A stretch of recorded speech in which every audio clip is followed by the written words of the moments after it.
Coming at you full-fledged, it's your boy Regg with another video for y'all, man.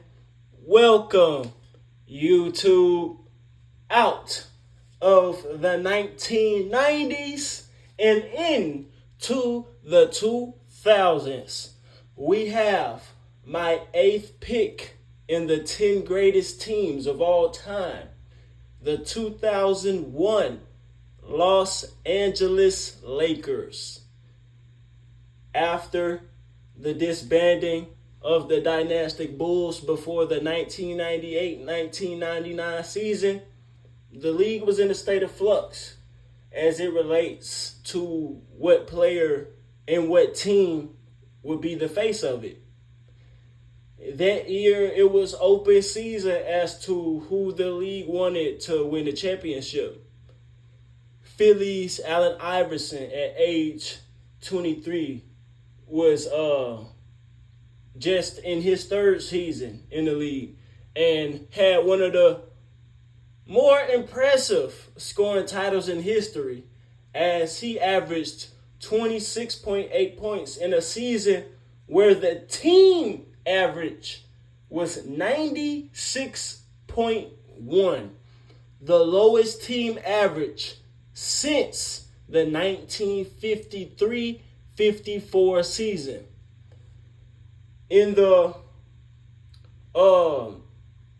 game condensed lockout season, a representative of the Eastern Conference champion the previous 2 years also had a historic year, missing just 50 games.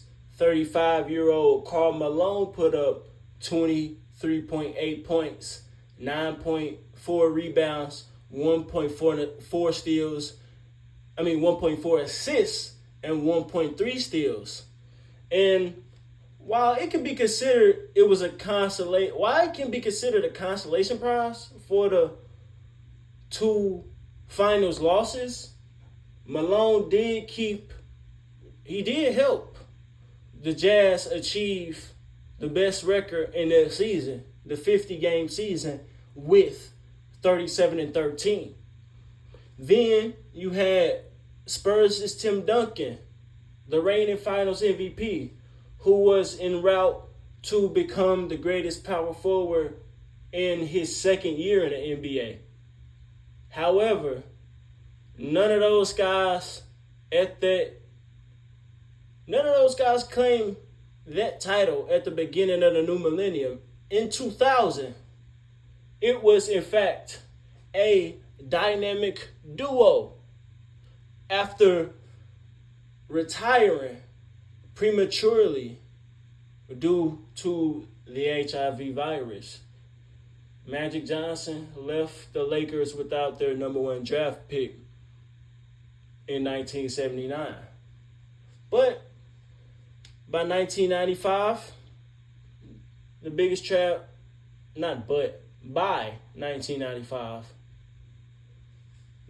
draft picks made in the decade were Eldon Campbell in 1990, Nick Van Exel in 1993, and Eddie Jones in 1994.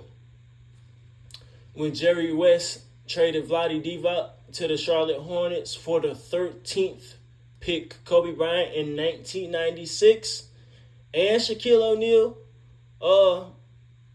signed there as a free agent in the 96 offseason, that was the start of a union that seemed to be planned years ahead. 3 years into his 7-year deal with LA, many thought the championship window would soon close for the big man. The squad made some deep-ish playoff runs, being gentlemen swept in the second round in 97 and swept in 98 by that same Jazz nucleus I mentioned earlier. 1999, that was the true year of change. Going 6-6 with Dale Harris, 1-0 with Bill Burtka, and wrapping up the year 24-13 with Kurt Rambis, the Lakers signed free agent championship coach Phil Jackson on Friday, June 11th, making a few off-season deals like free agent Ron Harper and Brian Shaw, then reacquiring AC Green.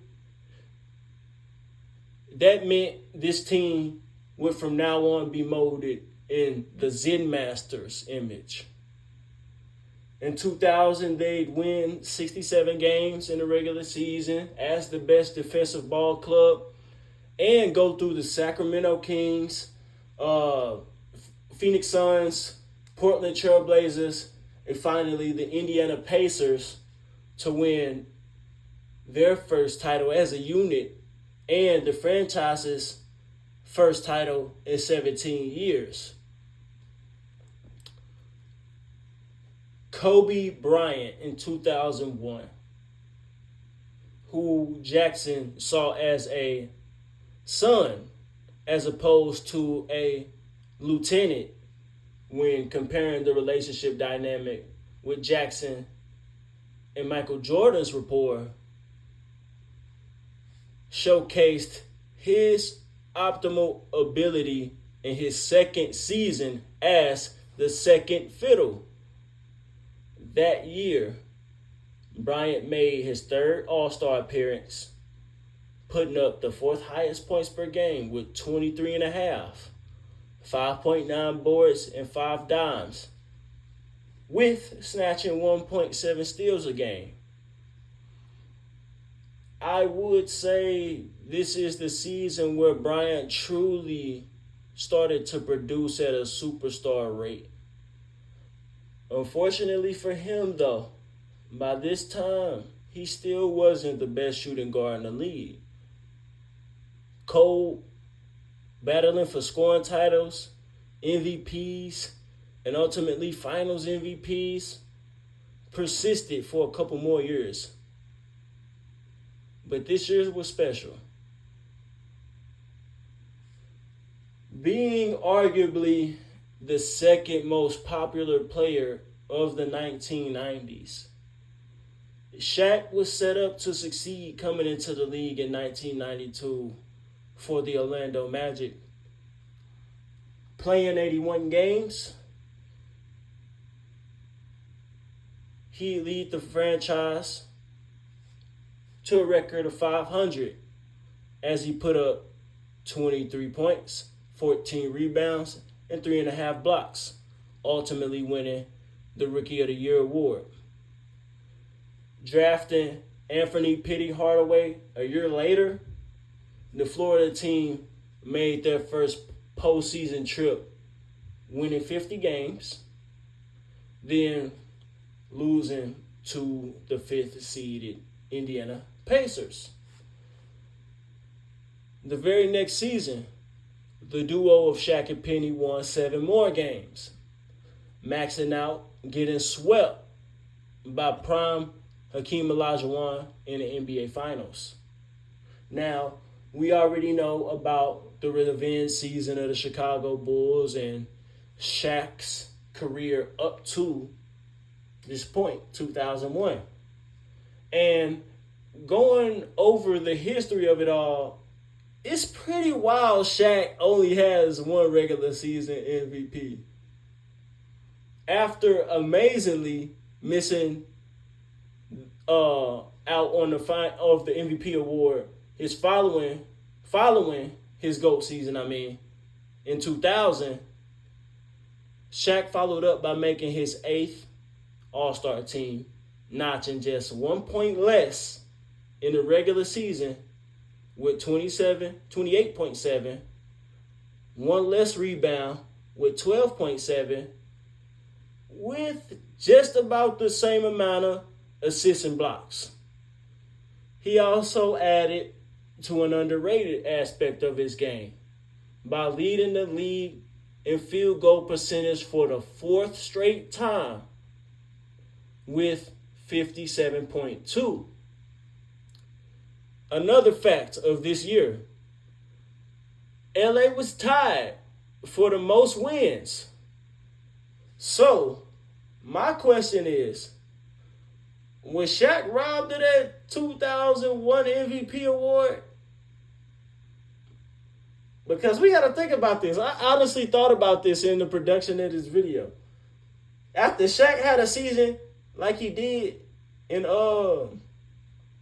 2000, and then him not winning the MVP, I can see why they gave it to AI ultimately, but we got to think about that.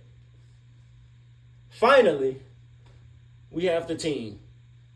Yes, they won 11 less games and fell drastically in defensive rankings, but it was the unbelievable growth of Kobe Bryant that justified the drop. LA improved from the 5th best offense in the game in 2000 to having the 2nd best offense in 2001.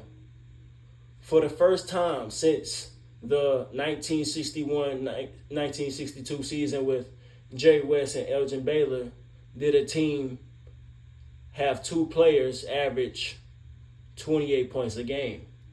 Again, losing 11 less games and falling off significantly defensively was cool, because in the playoffs they turned up, going 15-1 in the postseason. They sweep the Trailblazers, their Western Conference Finals opponents from the previous year in the first round. The second round saw them sweep a team that gave them real problems the next year in the Sacramento Kings. In the Western Conference Finals against the champs in 99, had the same result. In the championship round, and they faced a team that had the Coach of the Year, Defensive Player of the Year, Sixth Man of the Year, and Most Valuable Player. That's the only time in NBA Finals history has that happened. After AI led Philly to a miraculous Game 1 win, the 76ers lost 4 straight games in a gentleman's sweep. Winning the next year capped off the three-peat, making it the first time since the old George Mikan days in Minneapolis for that to happen.